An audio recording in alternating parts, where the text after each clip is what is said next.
The charm of Chinese medicine is that if you're interested in it, it can suit your personal learning style, and we can just keep on getting better and better at what we do. I'm Michael Max, and this is Qiological. I read something the other day from Seth Godin, Uncle Seth, as I like to call him. I imagine him to be the quirky uncle I never had, but hope that I could be to someone else. The guy with a different point of view, who doesn't make a big deal out of being different, but doesn't go with the status quo. Not that he rails against it, just gives it a pass. And rather than engage for the sake of argument or to fight the system, he just goes about the business of building a better and more effective system. Why rage against the machine when you can solve the problems created by the machine? Less suffering that way for everyone, not to mention an untapped market for your solution. Uncle Seth wrote something about busy people. And it's not because I'm a busy person that I cotton to what he had to say. It's because I feel like I frequently fail that I found his thoughts on being busy to be deeply reassuring. I'm going to share his words with you in a moment, but I want to first set the background for why they touched me in the way that they did. You see, when I look at my life and I look at how I thought the future would turn out, or how a particular choice or course of action might set me up for what I wanted, I'm frequently wrong. Not just a little wrong, totally wrong, curveball wrong. Wrong to the degree that at times I truly do wonder why I'm not living in the street in rags. I'm not kidding about this. The mistakes and flawed choices I've made seem to vastly outweigh the times I've had a clear sense that turned out to be right. It makes me feel like there must be guardian angels out there, and mine are working overtime. I've had this story about myself for a long time, and then I read this. Here's the title, Ask a Busy Person. You might know one. The busy person has a bias for action, the ability to ship, and a willingness to contribute more than is required. The busy person is wrong more than most people. Parentheses, if you get up to bat more often, you're going to have more hits and more strikeouts, right? On parentheses. Those errors are dwarfed by the impact they create. Being a busy person is a choice. It might not work for you, but you could try it out for a while. We need more busy people. It was this part. The busy person is wrong more than most people. If you get up to bat more often, you're going to have more hits and more strikeouts. For some reason, I've been biased towards noticing the strikeouts. And I think it's true. The more we try, the more we fail. And if the more we fail, the more we try, well, something good can come of that. But it might not bear much resemblance to what we imagined success would look or feel like. I didn't realize that the long list of failures were actually iterative steps in learning something new. It's not really about failure. It's about cultivating the persistence to keep at it. Hey friends, welcome to episode 100, which oddly enough falls on the second anniversary of the publishing of Qiological. What began as an experiment with my first podcast, Everyday Acupuncture, almost 5 years ago because someone said to me, the people that listen to your podcast are not the same as those who are going to read your website. It turned me on to a path that is bringing us what we're listening to today. Back then I had a hunch. Now I've got something that more and more resembles a media company. It started more as a tickle to my curiosity than building a strategy for my business. Sometimes you just don't know where things are going to take you. At the beginning of a worthwhile endeavor, we are usually confronted with a feeling that things might not work. But then again, they might work. But if they do, it's often in unimaginable ways. This, for me, has been one of the benefits of having a business instead of having a job, because I can follow my hunches, nudges, and inspiration. You can too. Yesterday, I got a postcard from Australia. I've heard from people in Ireland, Germany, the UK, Canada, Israel, Italy, gosh, all over the United States, Brazil, Portugal. You know, I'm a little tongue-in-cheek when I say Qiological International, but the internet does connect us in this way. It's a powerful tool that brings out both the best and the worst in us. And I'm delighted that a community of respect and inquiry has grown up around the podcast. I'm truly and deeply grateful that all of you have come along on this experiment with me. And you know what? It's no longer an experiment. It's part of how we connect and learn from each other in the electronic Chinese medicine world. And in the coming year, you'll see some expansion of the podcast in ways that seek to help us all learn more from each other. And of course, Qiological is us. If you've been inspired by a teacher or an author or the work of a colleague, please let me know about them. I love meeting practitioners who are contributing to our medicine and have a point of view that we might not yet have heard much about. We're about to get into a conversation here with Diana Moll. It's not often that I get a handcrafted postcard, and that turned out to be her ticket to getting here on the anniversary show. So we're going to be getting into pigs, rabbits, herb games, navigating a practice in mid-career, and what's in Michael Max's refrigerator. All right, let's get into this anniversary discussion about medicine. And again, thanks everyone for making Qiological what it is. These conversations come to you through the generous support of our sponsors and members. Blue Poppy, your new one-stop shop, has speedy shipping options on everything that you need for your clinic. It's Women's Health Month at Mayway Herbs. Check out their new website for learning resources on helping women with herbal medicine. Are you a creature of habit? How about making a change that helps your patients and the planet with AccuFast needles? And later in the show, raising your fees doesn't have to be a difficult process. Jane has helpful suggestions on making it easy and effective. And finally, have you considered that having a thriving, profitable practice is one of the most healing things that you can do? Julie Bear Don't Walk has, and she can help you do something about it too. Do be sure to visit the sponsors page on the Qiological website to take advantage of all the special offers our terrific sponsors have for listeners of the podcast. Picture this. Your clinic is buzzing with patients, and then you realize that you're down to your last box of needles. No need for panic, because Blue Poppy, your one-stop shop for all your acupuncture needs, they ship orders received before 3 p.m. on the same day. With a quick visit to Blue Poppy's website, you can order premium needles, herbal formulas, and that special Dr. Bob's oil that your patients love. Blue Poppy understands practitioners can't keep patients waiting. That's why they strive to get you what you need when you need it. From high-quality Chinese herbs and formulations to acupuncture supplies and clinical essentials, Blue Poppy has served practitioners for nearly 40 years with products that meet the highest of standards. Discover everything Blue Poppy has to offer by visiting www.bluepoppy.com, and don't forget to subscribe to their mailing list for exclusive offers and more. Hi folks, I'm Yvonne Lau, president of Mayway Herbs. May is Women's Health Month, and as a women-owned and women-run business, we especially love how Chinese medicine can support wellness through every stage of a woman's life. So in this month's newsletter and podcast, we're covering topics like PMS, pregnancy, menopause, and osteoporosis. We'll share expert insights and effective treatment strategies you can put to good use in your clinic. Our Plumflower brand line includes herbal tea pills, tablets, extract granules, and organic herbs, all of which you can find on Mayway.com, and where you can also find articles, videos, and other resources to support your practice. Since 1969, Mayway has been a trusted source for high-quality herbal products. In these challenging times, please know that we remain committed to keeping our products accessible and affordable so you can take care of yourself and your patients. As always, thank you for supporting Real Chinese Medicine.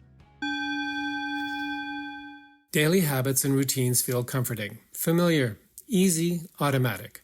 That's the power of repetition. You've worked out the kinks and can do it with your eyes closed. But what if you shook things up? What if you ditched the old routine and tried something new? Hi, I'm John Sten. I've practiced acupuncture for over 30 years, and together with my wife Kelly, we created the world's first eco-friendly acupuncture needle. The AccuFast earth-friendly needle system cuts your packaging waste by 60 to 90%, depending upon your needle type, speeds up your needling, gives you more control, and best of all, while you're healing patients, we plant a tree for every 2 boxes your clinic uses. Thousands of acupuncturists have already made the switch. In just the last year, they've helped plant over 16,000 trees. Since we started, That number has grown to over 50,000. So break the routine. Be the change. Visit AccuFastNeedles.com. Your patients and the planet will thank you.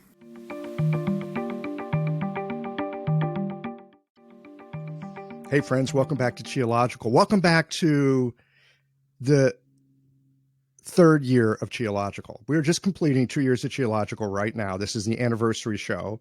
I am delighted to have Diana Moll with me. Diana is an acupuncturist from the very edge of the continent out in Santa Cruz, California. And we kind of got hooked up because, I got this thing about postcards. And she sent me a postcard, but I've gotten great postcards. All y'all that have sent me postcards, thank you so much. It's been great. It makes me really happy. Diana's postcard, though, totally got my attention. This thing not only does it have this gorgeously painted pig on it, it's kind of a slightly curious size. It's got these really lovely rounded corners. It's thick.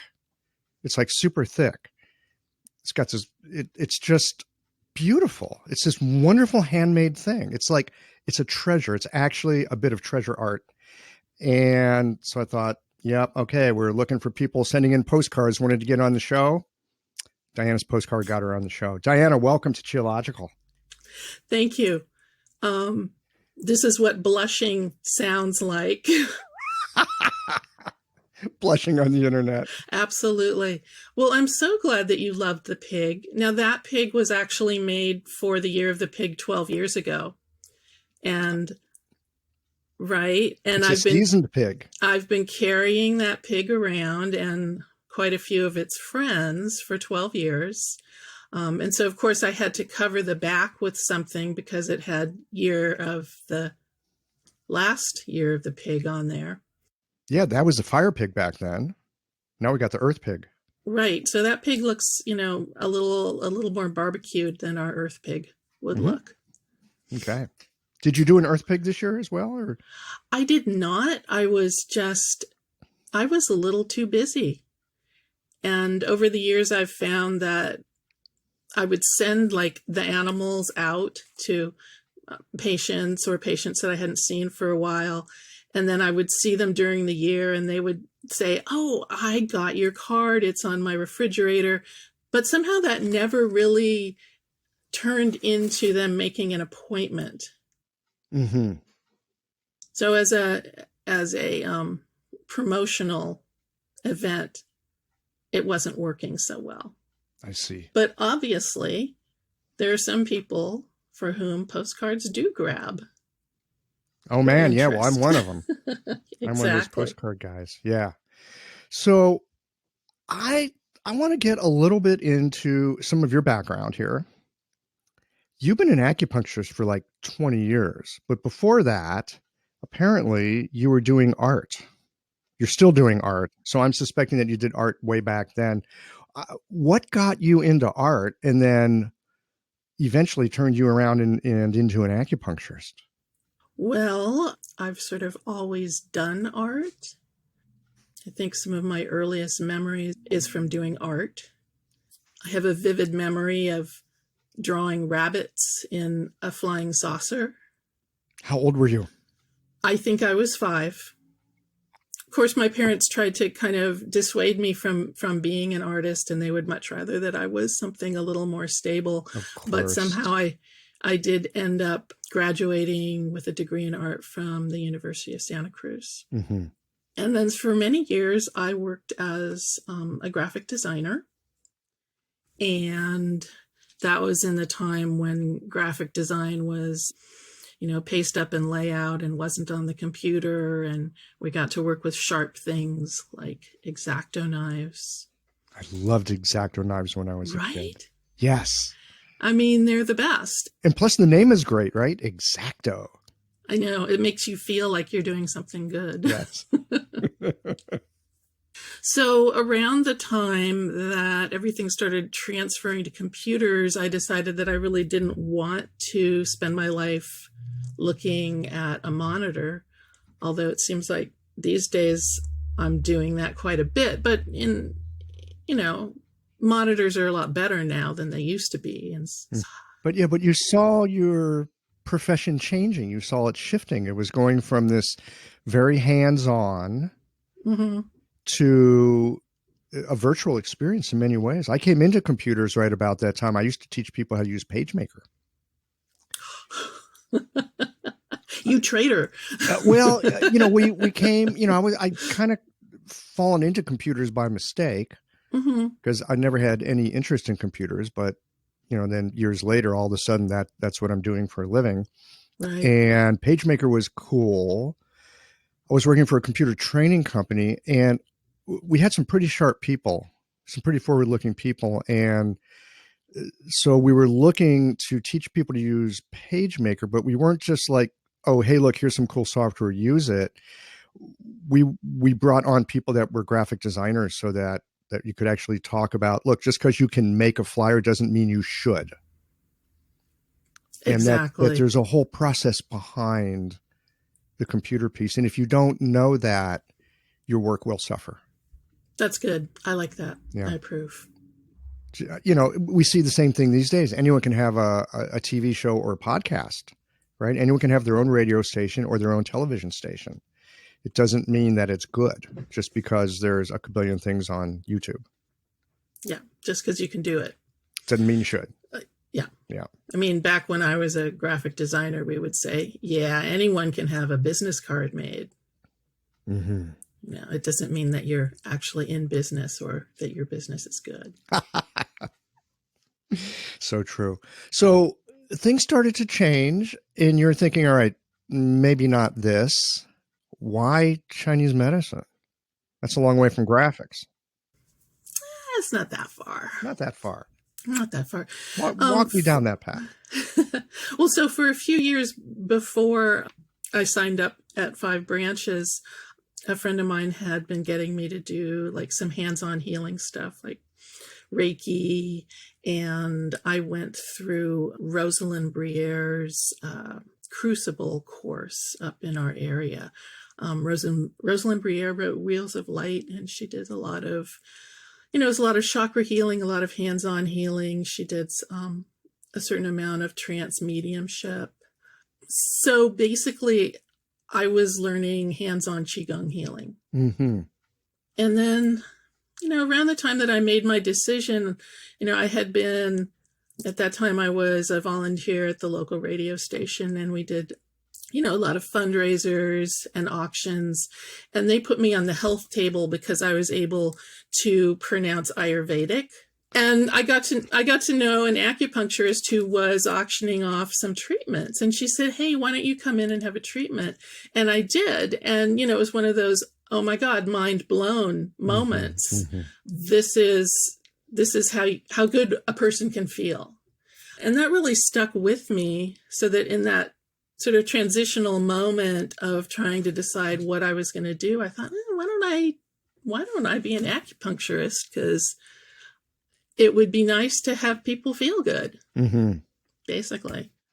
Fortunately, in my first years at UCSC, or my first year actually, I had gotten all the science requirements because I had been placating my parents by saying that I was going to be a veterinarian.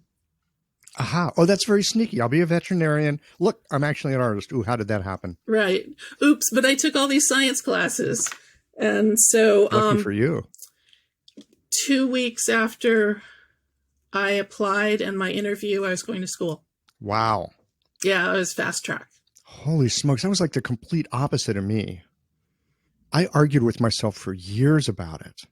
And then I had to get myself set up that I could still kind of manage to work and go to school at the same time and get all my prerequisites done before going to school. And yeah, I've talked to a couple of people now.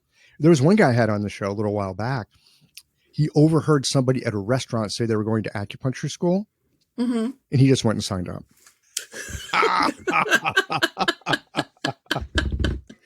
That is what I call a very clear Shen.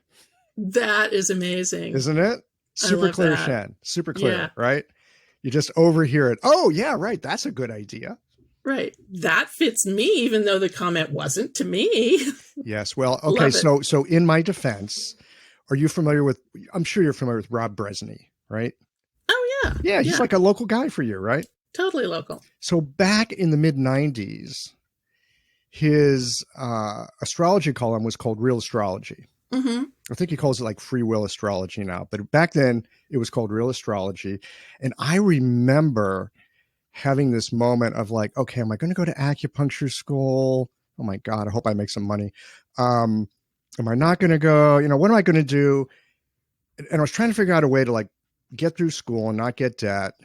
And I opened up a copy of whatever had Rob Bresney's horoscope in it. And I read the horoscope for Aries, which is me. And the very last sentence of that horoscope said, if you're going to try to get away with something, you might as well try to get away with everything. And that spoke to your Shen. And that spoke to my Shen. I just said, okay, let's try to get away with everything. That's fabulous. So I guess these things do show up. You know, these super clear signs really do show up from time to time. Little post-its from the universe. Post-its from the universe. Ooh, I like that. That, oh my God, you could do a whole art project with that, couldn't you? I'm sure people have. I hope so. Yeah. Because otherwise, I mean, we're going to have to do it, right? Oh God, just when I need one more thing, please. Please, I do not need one more thing. But, you know, speaking of projects, you've got an herb game called Acupuncture Apocalypse. Herb Apocalypse. Herb Apocalypse. That's right. Sorry, I misspoke it. Herb Apocalypse. So, apocalypse? Apocalypse. Yeah. Apocalypse is in. Yeah. So, well, I know Apocalypse is in. I mean, I've watched Umbrella Academy. I know all about it. Yeah, exactly. So originally it had been called Herb Apothecary because it was suggested by one of the publishers who was originally interested in it that it be kind of more sort of a Harry Potter thing. Then that publisher decided they really didn't want to have anything to do with it. And so I just changed the name, you know, clean slate. And Apocalypse felt so much more kind of very now and futuristic. Tell me more about Apocalypse. I think I chose Apocalypse because one, it seemed totally rad. Two, which is important, right? I'm with you. I would not argue. Two, I feel like we are literally in kind of apocalyptic times. You know, you look at the politics, all the stuff that's happening all around the world, the climate change. People are so polarized everywhere. You know, we really have no idea what's going to happen. So I don't know if people are going to be riding around on their solar motorcycles with my game and... Hey, Alon, we need solar motorcycles. Well, I've also heard Apocalypse, and I can't remember who mentioned this to me.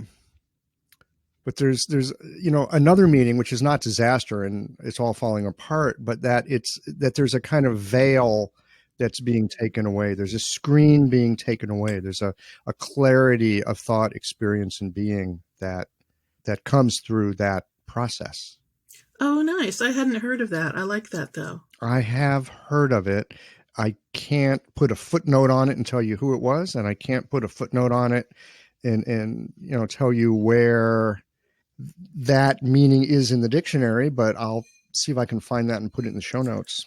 Well, what it sounds like is that would be the interpretation of a tarot card that was called Apocalypse. Like when you pull this card, then this is what that actually means. Yes. This is the result of the apocalypse. Yeah. Not you know, and I mean, when I think about the people that come to see you and the people that come to see me, they're usually in the midst of some kind of distress, right? Things are kind of falling apart. They're hoping things are going to fall together, but at the moment they're falling apart. And they're hoping that there's something on the other side, you know, where you kind of deal with that sort of creative, destructive energy all the time in the work that we do. Right. And the fact that it is falling apart means that you can kind of put the pieces back together a little more easily than if it wasn't falling apart. Well, I found sometimes if you want to reconstellate something, it's got to come unglued enough that it can be reconfigured at a higher order of function. Falling apart is part of falling together. We are walking apocalypses. We are walking apocalypses. Oh or my is it God. apocalypse I? I don't know the plural. I mean, most people figure one apocalypse is enough, but Right. Let's not overcomplicate matters. let's not. Tell us a little bit about the game. Where did that inspiration come from, other than you like to draw beautiful things? Well, years ago when I was in school, I actually did make an herb game. And it was simpler than this, but I kept it. And so whenever I moved, which tends to be fairly frequently, I would look at it and say, oh yeah, I remember that herb game. So it was kind of constantly, every few years, it was in my little brain pan. And so I guess it was New Year's of 2015. My son and I were talking about games that we had played when he was small, and we had played quite a few. And that sort of brought back memories again of the herb game that I had made. But then I started thinking, well, what if it was a little more complicated than just, I think it was, the original one was just matching temperatures and like that. And what if I made it so everyone could play? And what if it introduced some of the kind of basic concepts of Chinese medical theory? And so then it started coming together in my mind. I made some very crude prototypes.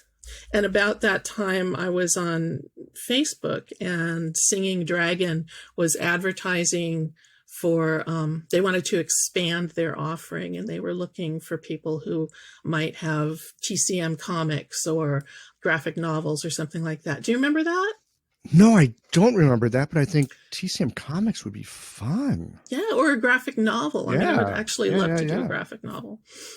So I contacted them, and Jessica Kingsley, I was like all fangirl that she immediately texted me back. I think she was texting me, said, yes, we're interested in your game. And so that sort of gave me enough fire to really develop it more and get the mechanics right, which my son helped me with. He's a gamer. And so that we would get the rhythm right. And, you're not playing and playing, and then all of a sudden, you're totally bored. So I was in contact with her fairly frequently, but then they decided, well, it doesn't have a wide enough appeal, which I can totally understand. Sure. But, I mean, it's Chinese medicine students. Yeah.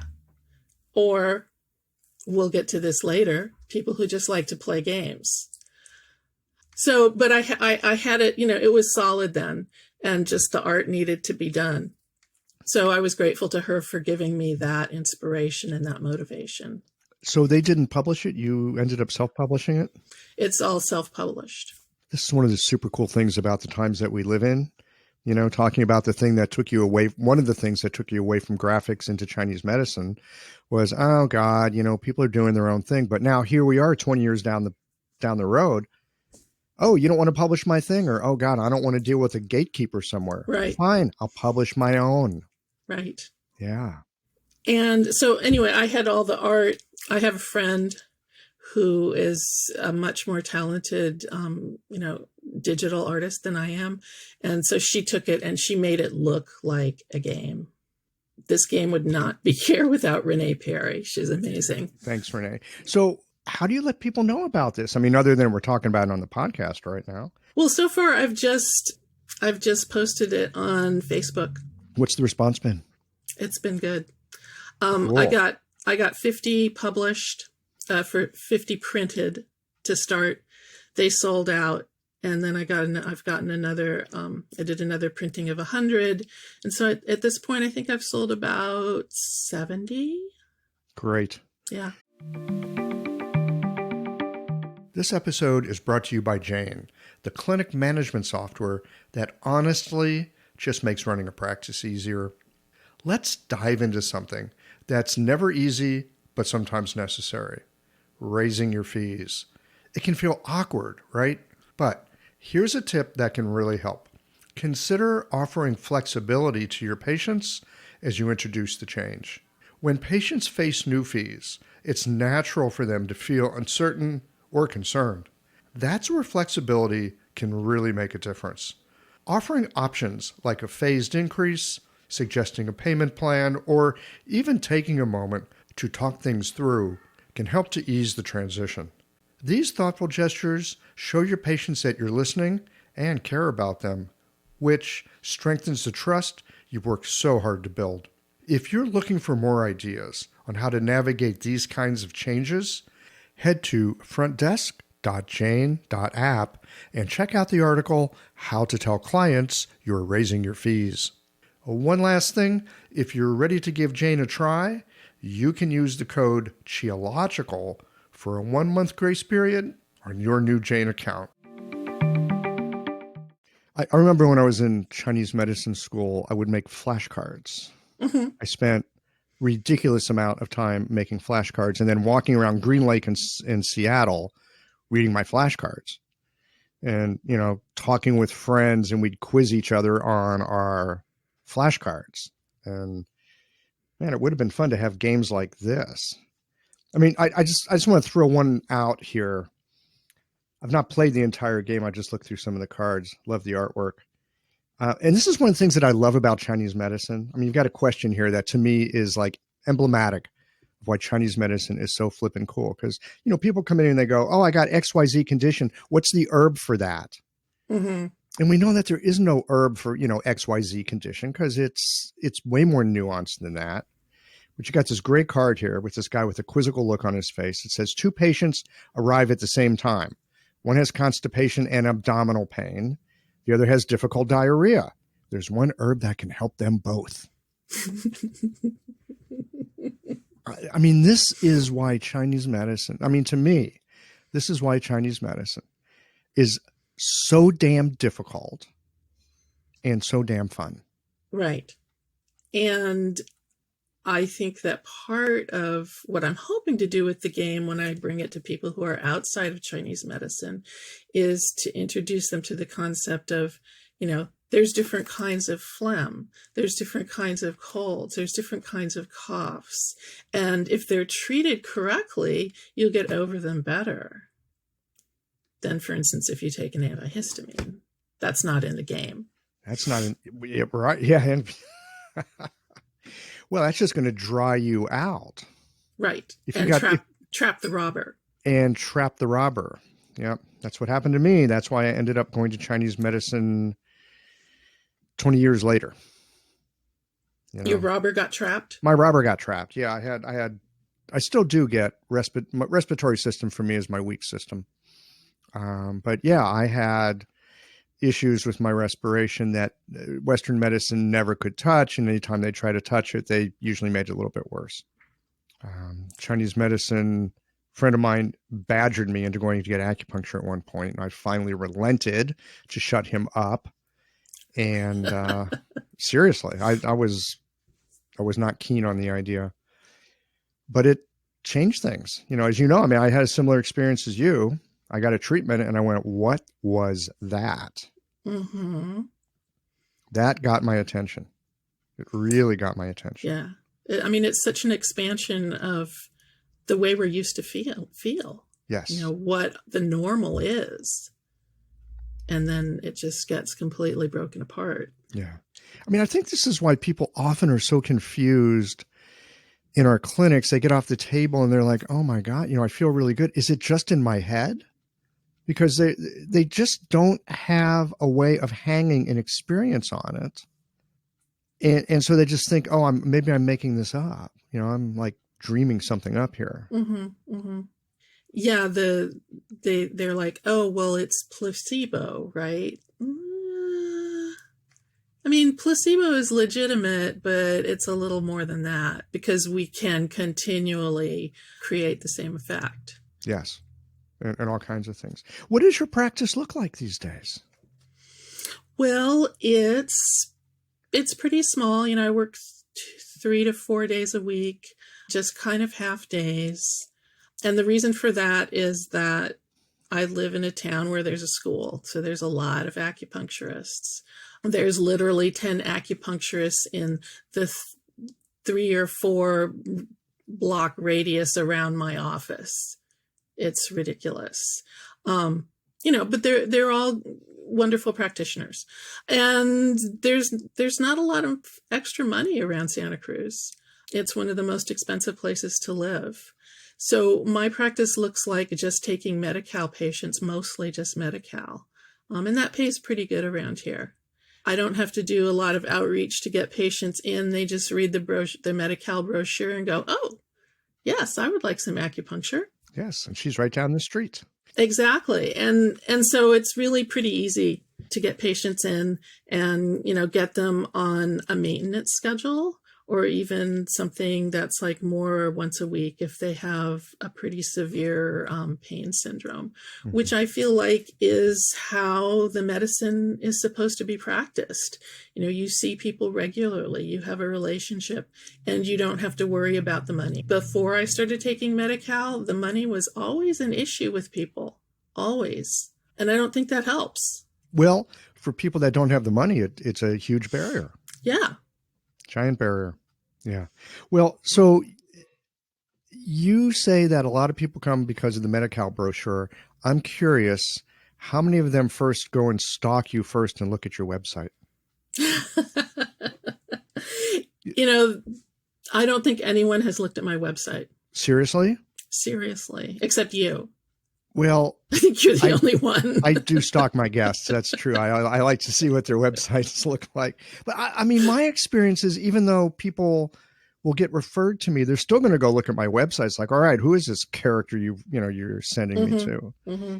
And I mean, so the reason I ask is because you have a website with a name that has very little to do with Chinese medicine. I mean, if you were looking for Chinese medicine and you thought of the name of your website, you probably wouldn't find it.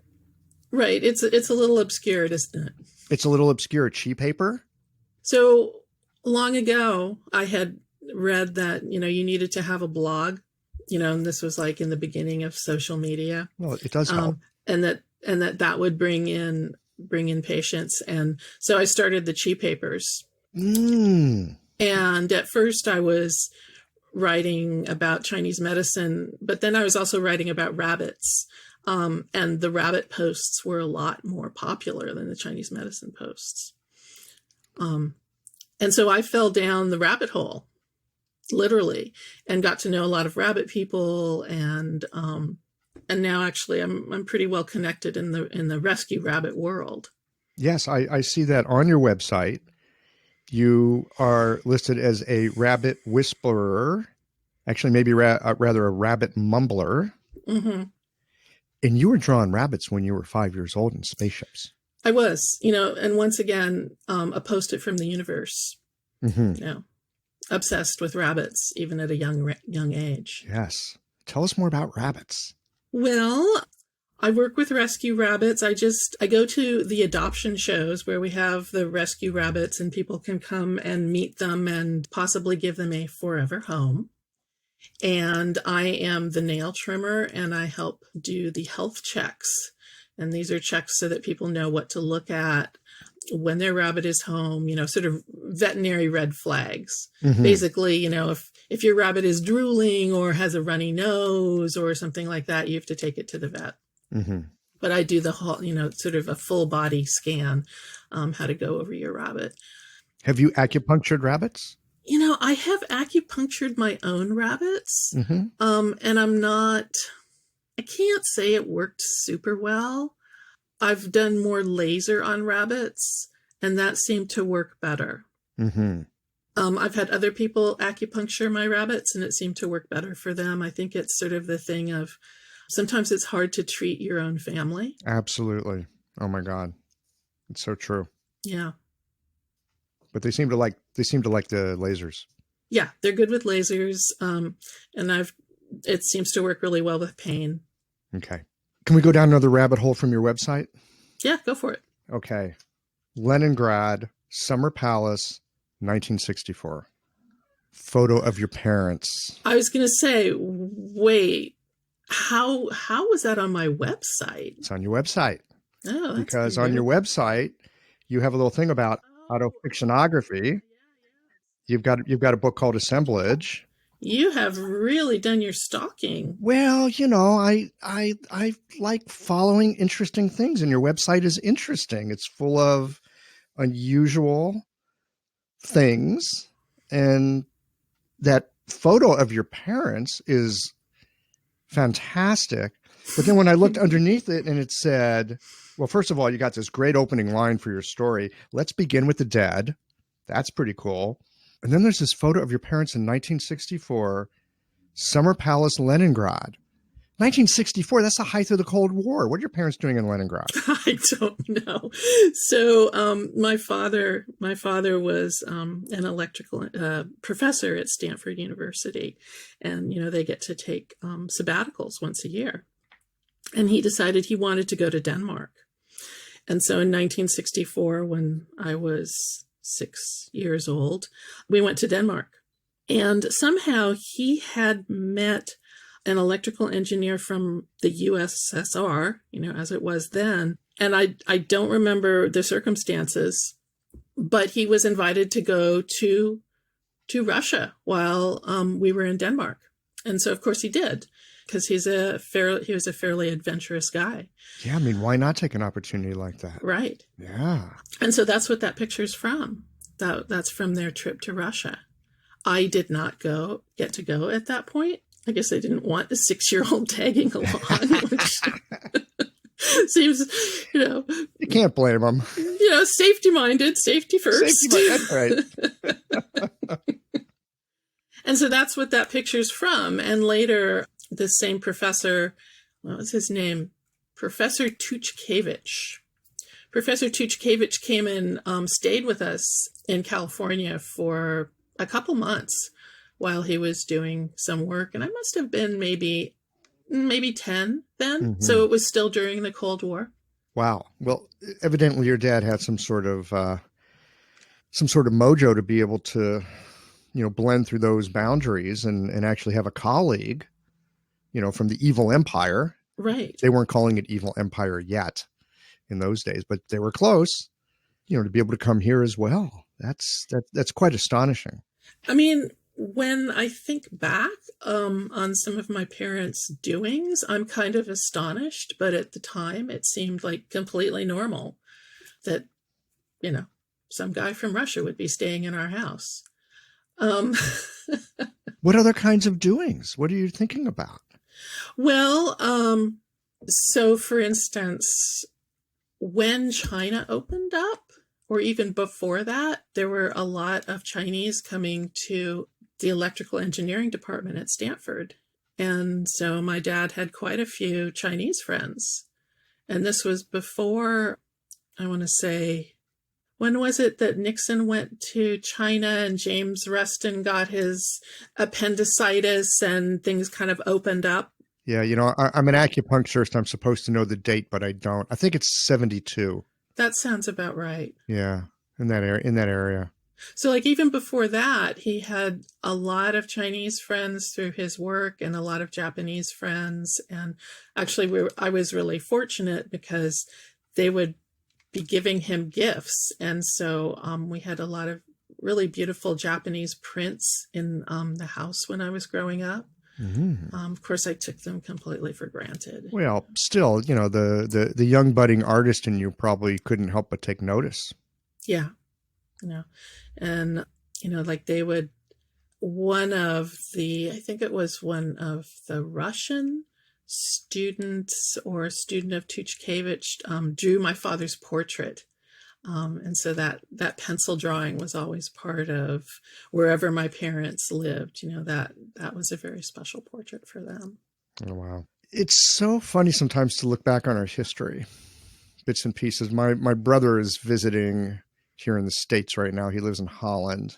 He and his son are here, and we've been looking at some old pictures, from when we were kids. Mm-hmm.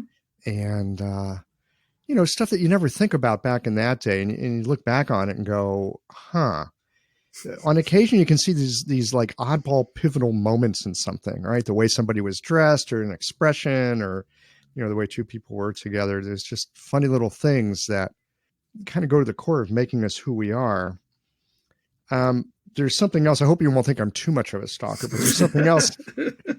Because I was really enjoying the little read of your book there on Amazon. I read the the opening part. Let's begin with the dad. But there's a little thing on the back cover that says, while attending college, she tried to get into a creative writing class, but she did not make the cut. However, she does have a third grade report card that notes she worked very hard on her creative writing skills. So I read that, and again, it's like one of these little snapshot things. I think about different parts in my life, and I suspect all you out there in radio land listening to this, you probably have had these experiences too, where there was something that you wanted, or there was something that you thought you could do, or there was something that your heart was just kind of drawn toward, and someone came along and said, no, you can't do that. You're not good enough, right? Or you're not whatever. You can't do that. And yet there is that part of us that wants to do it. And there's the part of us that tries hard. And there's a part of us that doesn't care that we're not good at it yet. We just want to do it. And I'm wondering, I think about like the practice of acupuncture, because, this is not the kind of thing where you go to school for 3 years and you get out and you know what you're doing. That's for sure. It's the kind of thing you go to school for a few years for, you get out, and now you get to try to figure out what you're doing. You've been at this for 20 years now. I am wondering, right? Haven't I? So what is it that gets you through those times where it's like you want to do it, but you actually got no idea what you're doing? I think early on, I realized that if I thought I knew what was going to happen, that the treatment wouldn't go right. That I had to keep my mind completely open, or else I was going to miss a detail that could have been pivotal in getting the treatment to go right. And so every time I see a patient, it's that, it's new, and it's scary, because I feel like I should know something by now, but I don't, because everyone's different, and every moment is different, and every day is different. Well, there's also that piece about what our society says about medical practitioners, which is a good medical practitioner knows what the hell they're doing, right? If you're a good medical practitioner, you know what the situation is, you know what you're doing, you know how to take care of it. Chinese medicine's a bit different. How is it right now? Can I connect with how it is right now? Can I forget just enough of what I think I know about somebody to actually see who they are now? And I think, when we look at, for instance, Master Dong's points for the different nodes, they're starting to key into how the time changes and how our bodies change through those nodes.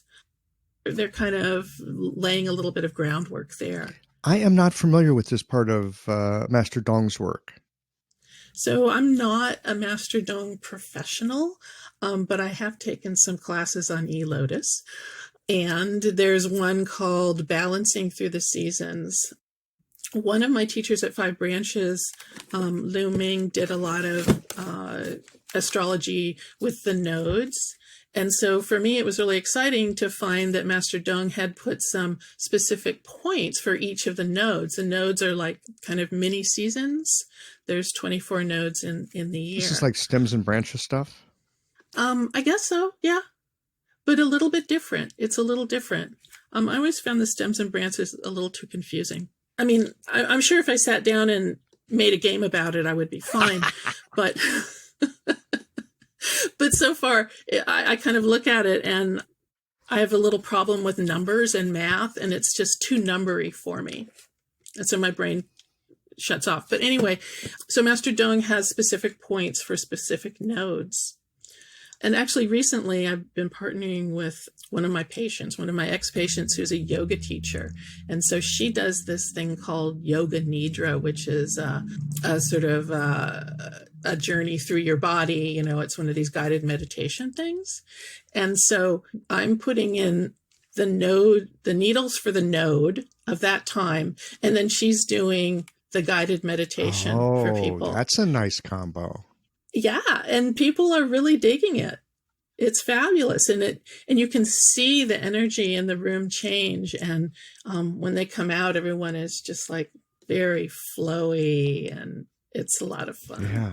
So how do you know? I mean, I'm somewhat familiar with these 24 nodes, having spent a little time in China, and they will. I mean, that's kind of part of the way they describe things. You know, especially if you're hanging out with your Tai Chi teacher, and he'll be like, "Oh, it's Dashu, it's the great heat of summer, and so we have to." Do this or that. And, but how do you know what the node of like a day or a time or a moment is, and then which points to do for that? The nodes are all listed, and the points are listed with the nodes in the class that I took. Okay. So it's just all on a piece of paper. It's on a chart. Yeah. Okay. So just get your hands on that, and you can, I mean, I like the idea of this, that if you can somehow tap into the resonance of the moment, that it could be helpful. Right, because you're tapping into something that's sort of more powerful than your own knowledge, which, I mean, is kind of tiny compared to the universe. Well, yeah, compared to the universe, it's, I know it's so small, and yet it's all we got. It's all we got to go on. I know. We just hang on to it for dear life. No wonder we worry about apocalypses. What else did I want to ask you about? Do you have anything you want to ask me? I mean, this is kind of a, back and forth, it's just the anniversary show. We don't have any like agenda here. We could even just talk about kinds of coffee that we like. But I remember, prior to sitting down and rolling tape here, you said you had some questions. I do. So I guess I'm going to start seriously. Okay. And then work from there. So and I'm going to pronounce it wrong. What is this? Sam? Oh, Sam. Yeah, we don't know exactly how to pronounce it either. We're looking for someone Korean who can actually set us straight on. I think it's Sam. Okay. Yeah. It looks like that. So tell me about that, and tell me about your book. Which book? The Sam. Oh, the Sam book. Okay. So which book? Oh God, now there's another question. Well, I translated one on herbal medicine some nice. years ago. There's nothing apocalyptic in it, but it's a handy book if you're trying to understand formula families. Nice. Yeah. So this stuff, I first heard about it when I was in Taiwan. A friend of mine told me about it. He'd spent a little time in Korea. And I mean, it was just like part of a passing conversation. And then I went looking for some books on it, and there weren't that many good books. I mean, I got one, but it's like the worst acupuncture book I've ever had. And on occasion I'd hear people talk about it, but I just couldn't get that much information. So it's this like weird, okay, there's this method, and yeah, I don't know, whatever. And then a little while back, this was about a year ago, as we're speaking here in the summer of 2019, about a year ago, this cat named Toby Daly decided that he wanted to sponsor some shows on the podcast. And we did that. He's got an app for food therapy that he made, and he just, he wanted to get it into the hands of people, let them know about it. So we were working together with him sponsoring some shows.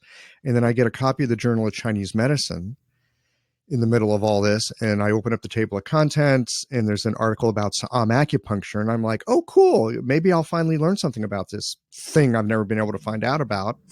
And I open up to the page, and it says by Toby Daly. And I'm like, shit. How many Toby Dalys can there be out there? So I read it, and it was kind of poetic and interesting, but I couldn't really grok it. I mean, it just, it was like, okay, this is interesting, and there's some resonances, and there's some stuff from the classics, and I kind of follow, but you know how it is sometimes you think you're kind of getting it, and then you sit down to like double check, okay, am I following? And you just like pull up a complete tilt. It's like, I got no idea. So that's what happened to me. And so I called him and I said, hey, I just read your article. Not that I understand it. I want to have this conversation on the podcast. And I put him in a headlock, and he said yes. So, we had, because I wanted to kind of understand it, and what better way to understand it than have a conversation with somebody and see if they'll explain it to me. So we did that conversation. I started to use it in clinic. I helped some people, and I really caused problems for other patients. I mean, I really took them off the rails. Oh, wow. Right. You know, this thing about acupuncture is harmonizing. No, it's not. Yeah. Well, yes, it is. Right. It can be, but this stuff is not harmonizing. This stuff is the opposite of harmonizing. Wow. I know. It really got my attention, and it flipped me out too. So that led to some other podcast conversations, and he was kind enough to run through some cases with me. I started to get it after a period of time. So really it was this very organic process of following some curiosity, having some experience, having some very bad experience, and then being able to see where I had made those errors. And eventually I could read through that entire article, and it just all snapped to grid. It completely made sense. And so as we were talking one day after doing a podcast, we kind of got the idea, well, gosh, we could probably just keep having conversations like this and do a book. It's like, okay, well, let's do that. So we're in the midst of it. We're in the midst that's of doing exciting. that book. Yeah, it is exciting. And it, even if it's a crappy book, it's going to be way better than any other book out there. So, but we're looking to make it be a nice book. Excellent. Yeah. Excellent. So basically it's going to be the first Siam book. Well, it'll be the first one in English by native English speakers. And more importantly, the book that I do have, it's this kind of orange yellow colored thing. It'll give you, like, here's a clinical problem, diarrhea, for example, and then it'll show you the points, but it doesn't go into the dynamic of what's happening behind it. So, in acupuncture school, we probably all learned about this, air quotes here, 4-needle technique that was supposed to cause a chi transfer, where you're bringing the chi from the mother into the child, and then you turn off the control, and, blah, blah, blah. And I remember having it, I won't say I learned it. I remember being taught, but I can't say I ever learned in any way that made sense to me. And the reason why the books that are out there are not helpful, at least the ones that I've got, is because it would show you what it is, but it didn't go into the dynamic of what's behind it. And so the wonderful thing about the work that Toby is doing and that we will have in this book is we're going into the dynamic, and the dynamic is the interplay and the connection between the Wuxing, the 5 phases, and the Liu Jing, the 6 conformations, the 6 Jing. And there's just this way that we can just take and actually fit those two things together in a sense that really opens up your clinical vision. It gives a whole dimensionality to it that I didn't have before. And that's the beauty of this method, is it gets at the underlying dynamic of why this 4-needle combination is so flippin' powerful. Well, I'm looking forward to the book. Yeah, me too. That sounds fantastic. Yeah. So when is the projected publishing date? Oh man, it's tough to ask a book person when their publishing date is. Hey, I'm here to ask the hard questions. I know, you're doing a good job. Well, let's say end of this year or early next year. That's what we're shooting for. That's good. Yeah. That's good. But I worked in computers for a long time. And so the date when you decide you're going to have it done and the date it actually gets done can be different. So, what we're going to do is we got our plan, we got our dates, and everything is according to reality. Hopefully, so long as there's no apocalypses on the way, we'll have it to you early next year, late this year. Fabulous. Well, let's see. Why Missouri? Oh, God. Why not? Okay. That's legit. That's legit. No. Missouri. Missouri, because the universe is twisted and because the universe does not understand a negative. I grew up in St. Louis, Missouri. Oh, so this is your home? No. No. It's actually not my home. It's my assignment for now, but it's not my home. Yeah. I left here when I was 18. I got family here. I was never coming back. Not coming back. Never coming back. Never coming back. I lived most of my life in Seattle. I lived some of it in Asia. 10-ish years ago, I was back in Asia. I was working on some translation stuff in Beijing, and that was coming to an end. And I was like, okay, what's next? And there was a girl that I was involved with, and we had a visa process going for her. And visa things take forever. So I was back in China because I wanted to spend time with her. And I was definitely being done in Beijing. And I'm looking for the next thing. What's the next thing? And a friend of mine from St. Louis emails me and says, I've got a clinic here. And I knew his clinic. My mom came to his clinic, right? He had a nice clinic. He said, I'm leaving. I'm going back to the West Coast. I can make it really easy for you to walk into this place. And I said, that's so nice of you. Thank you. But seriously, dude, St. Louis, not doing it. He said, all right, give it some thought. 3 days later, the girl's visa to the United States comes through. And I go, okay, fine. I get it. There's a door. Okay, fine. So that was 10 years ago. Well, what a gift to just be able to walk into a clinic. Well, like most things the universe gives you, it looked that way. But by the time we got here, it was a completely different situation. Still, it worked out okay. That's good. Yeah, no, it worked out okay. And really, if I hadn't lived here in Missouri, I wouldn't have felt the kind of isolation that I'd felt that eventually led me to think, hey, what about a podcast talking to Chinese medicine people?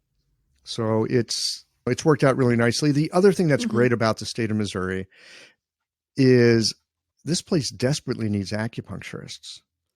And so if you want to do the work that we do, and if you want to feel like you're making a real contribution, because there just ain't many of us here, it's a great place to practice. And it's a way to really help a lot of people that would otherwise not have access to the medicine here. So all y'all's listening out there, state of Missouri would love to have you come here and treat people. I mean, I've got people that drive like stupid distances to come see me because there's just nobody around them.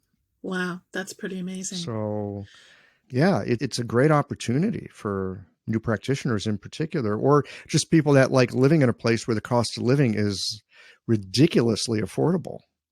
Yeah, the coasts are just getting too expensive. Yeah, I eventually got priced out of Seattle. Yeah. So that's why Missouri. In Four Seasons, we get snow in the winter. That's fun. Those are all good reasons. Yeah. And especially since you said you were never going to come back. Oh, my God. I mean, I was never going to do medicine either. I was never going to do computers. I think of all the things I said, I'm never going to do that. Pretty much everyone has come to fruition. I'm serious. The universe does not recognize a negation. I mean, if I got anything to tell anybody, universe does not recognize a negation. Be very careful with your language. I'm not kidding. I think it's true. We are not in control. Well, there's that. Sometimes, I think. But we sure like that illusion, don't we? Yeah, sometimes we can make little differences. Yeah. Here and there. I mean, how do you navigate? I mean, having that sense that this wheel that I've got my hands on may not be connected to anything other than my hands. How do you navigate things? In general or specifically? Let's start with in general, and then we can go to specifics.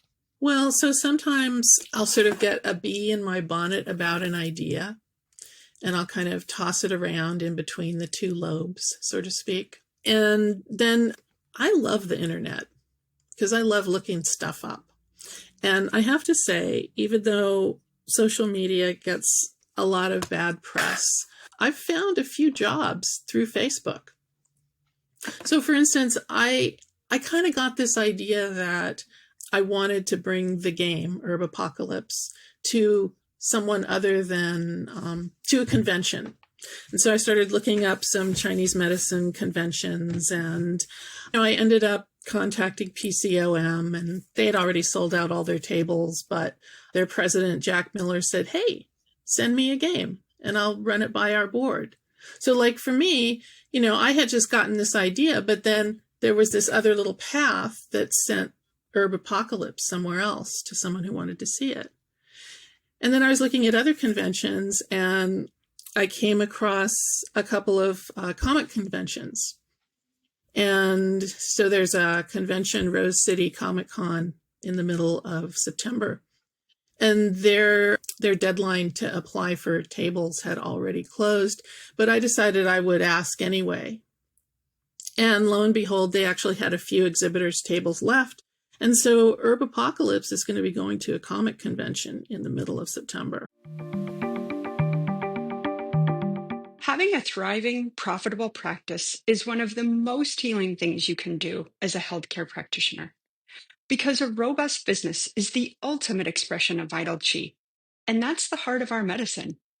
I'm Julie Bairdontlock, and I help practitioners grow nourishing, profitable, authentic businesses that embody the generative cycle of Chinese medicine. This isn't about all yang all the time. It's about expanding your own internal capacity, growing collaborative relationships with your patients for ethical patient retention, and marketing as an extension of this medicine, not a necessary evil. You already know that everything is connected in your patients' lives and bodies. The same is true for your business. When we align your systems, your schedule, your pricing, and your offerings with you, we create flow, which means more spaciousness, more impact, and more joy. When you are in the flow, fully resourced in terms of chi, time, and money, your business becomes a source of healing, not just for your patients, but for you. Let's grow something rooted, radiant, and real. Visit lifeflowconsulting.com to learn more. That's great. You just don't take no for an answer, do you? I think I took no for a long time. Maybe, or maybe it just wasn't time. I did have to take my boards 3 times, so I guess I don't take no. Yeah. Well, it helps to not take no. Yeah. I think it's really helpful not to take no. You mentioned something a moment ago that you get an idea and you toss it back and forth between the 2 lobes of your brain. What does that look like? It mostly looks like, this is a really stupid idea. What are you thinking? This could be a great idea. What could happen? And then just sort of, I have to brush away the fears and see what the actual truth, what the actual reality is. Are there actually any conventions open? What are the dates? Could I do these dates? And just stop making stuff up. Not that I don't make things up. Well, ever. I mean, we all make stuff up. I mean, if you're an artist, you're making stuff up all the time, right? Yeah. I mean, as a practitioner, we make stuff up all the time. Hopefully our ideas have some measure of connection to the reality that our patients are experiencing. Mm-hmm. But without a creative mind, it would be very difficult to do Chinese medicine. And I think sometimes, patients like to hear sort of little stories about Chinese medicine that explain their condition, so they don't feel like they're the only ones with these particular symptoms. Yeah. Or sometimes we can put their symptoms in a context that's unique for them. And they kind of go, oh, wow, yeah, you really get it, what I'm going through. Mm-hmm. And if you can throw in a symptom that they didn't mention, that they have. Yes. Yes. Yes. Everyone is happy. Yeah, well, and it helps us too, because it fills out the picture and lets you know that you're on track. Hey, again, you've been at this 20 years. Isn't it weird saying, yeah, I've been at this 20 years. I'm wondering if you have any advice for new practitioners. One of the big things in our profession these days is how difficult it is for new practitioners, and about how, so many people are not practicing 5 years after school. Of course, nobody looks at the number of lawyers that said, I'm not doing that shit after 5 years. I'd be curious to see those numbers. How many lawyers are not doing law after 5 years? Right. I mean, we wring our hands about Chinese medicine practitioners not practicing, but I just wonder what it looks like in other professions as well. But that's not the point of this question. The point of this question is, what advice would you have for new practitioners? People just, kind of coming out and getting their feet under themselves? That's pretty tricky. I took a pretty roundabout way myself, and I can't really say that I'm successful because I have to do 3 different jobs. Unless you like doing 3 different jobs. Right. I mean, do you like 3 different jobs? I think I do, because I don't get bored. That's for sure. Okay. So new practitioners, I have to say, I don't think going for the doctorate makes that much difference. And I know that's terrible. Why is it terrible? Well, just because I know people who are going for the doctorate, and, I know some people who have gone through that program, and it made them personally very happy and proud of themselves. And that's good, but I'm not sure that practitioners who have a doctorate are necessarily helping people more than people who just have a master's and a license. I'm in this to help relieve suffering. That's why I'm here. And so find an area where you feel like you can do your best work and relieve the most suffering, if that's what you're here for. But keep it fresh. I actually love the fact that there's so many, like eLotus has all these, virtual classes that you can take for your CEUs. And sometimes I'll just take a free class, even though I'm not getting credit for it, because you can be, it's the spectrum of all the ways our medicine can be practiced. It's from Master Dong. It's, there's bleeding. There's the Japanese touch, Dr. Bear. Mm-hmm. I studied for years with Dr. Bear. There's just so many ways that we can practice the medicine. And every time you learn a little gem from a different modality, that's going to come home to your practice. And there'll be a patient that needs that. Guaranteed.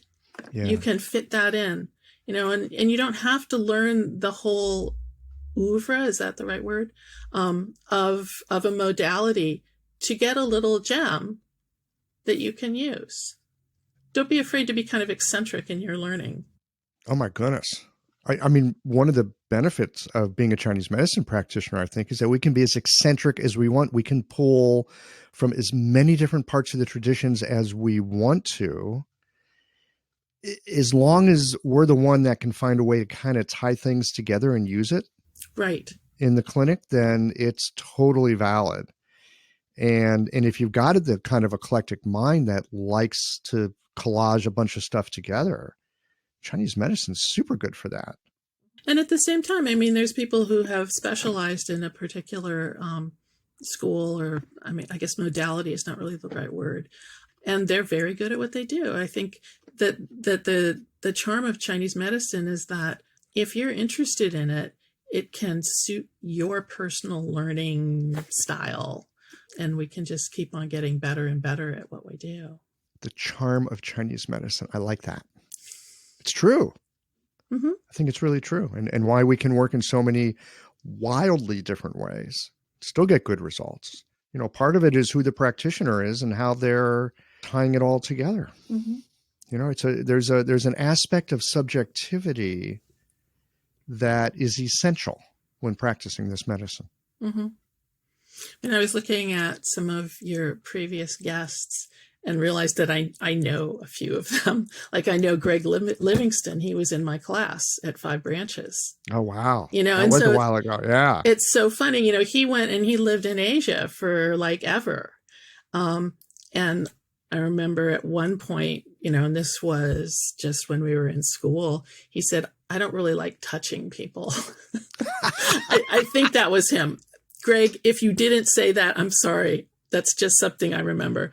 But it's like he was like interested in the medicine, but he wasn't interested in practicing. But then he went and lived in Asia and he learned a bunch of stuff, and he learned the language, and now he's back and he has an incredibly lovely practice helping people. Yes. And a phenomenal herbalist. And you don't have, some people love the Japanese acupuncture because they put their hands all over people. Mm-hmm.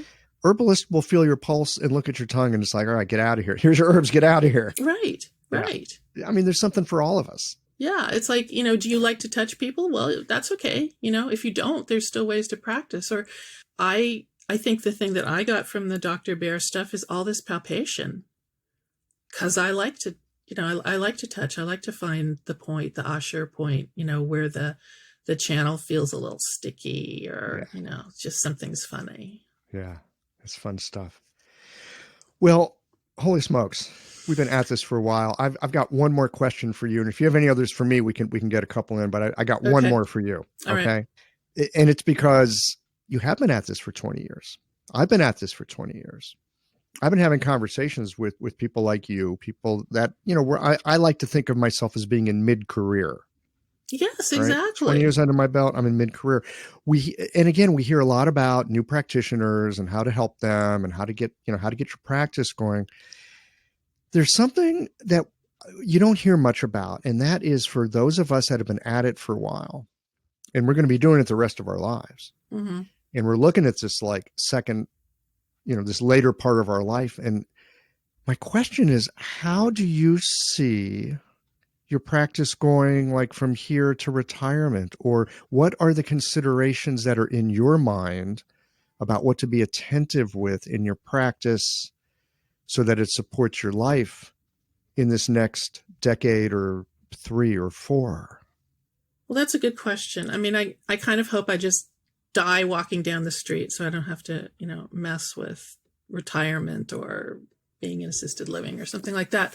But other than that, other than like just working forever, I guess I still see my practice as being a sort of a 3-way thing, with seeing people in clinic with the game. I mean, I would love, if it took off, I would love to do another 54 herbs and then maybe another game after that. I'm not exactly, it's still bouncing between the 2 lobes of my brain. And then I've also been doing some writing for Acupuncture Atlanta, which was a job that I got when I was just paging through Facebook. Aha, writing. Wait a minute. Didn't someone say that you weren't a very good writer? I'm not a very good writer. Yeah, well, that's not true because you're writing for Acupuncture Atlanta. I am. So that must mean you're a good enough writer. I guess I am. And they seem to find that I get enough traffic. And in fact, they said, you need to make your articles a little longer. So now I'm writing about 2,000 words every month. So you're a writer too. Yeah. Yeah. That's the most painful job ever. But it appears that you love it to some degree. I mean, know. What's wrong with me?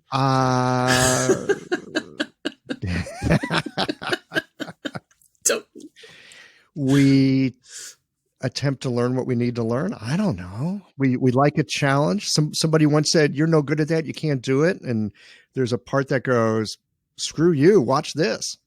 But all art is like that. You get this idea, you think it's fantastic, you start implementing it, and then all of a sudden you're a terrible person. You suck. You can't do this. You just, you rock bottom, and then you start crawling up a little bit, and it's like, oh, yes, this can work. And then you start crawling up a little more, and it's done. It might not be exactly what you thought it was going to be, but you know what? It's done, and the work is good. Yes, it's done, and the work is good. Yeah. Yeah. Sometimes there's something in us, and it just, it struggles to crawl out and be manifest in the world. Any other questions for me? Oh, gosh. What's in your refrigerator? I got no idea. Oh, no.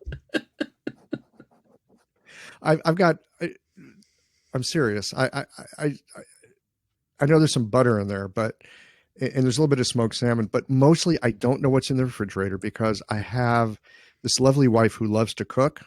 The kitchen is hers, like, buddy, out of my damn kitchen. Yeah. Well, I mean, for a long time I resisted it because I like to cook and I like to be able to take care of myself and stuff like that. But it's like anytime I'm in the kitchen, I'm always like messing it up. Mm-hmm. So some time ago, I finally realized, oh my God, I'm being cooked delicious, healthy meals. I should stop being so crabby that I'm not allowed in the kitchen. Just sit down at the table and say, "Thank you, honey. This is so good," which I do now. And she loves to cook, taking care of people in her life, which is mainly me and her niece who lives with us. It just gives her a tremendous amount of delight. And so I just get out of the way and let her do what she loves to do that way. And so I actually really don't know what's in the refrigerator because I don't really go in the refrigerator. But now we know a lot more about your life and about what you eat. Yeah, I eat really good food. Awesome. She's super picky about what we eat. Nice. Yeah. All right. Well, this has been super fun.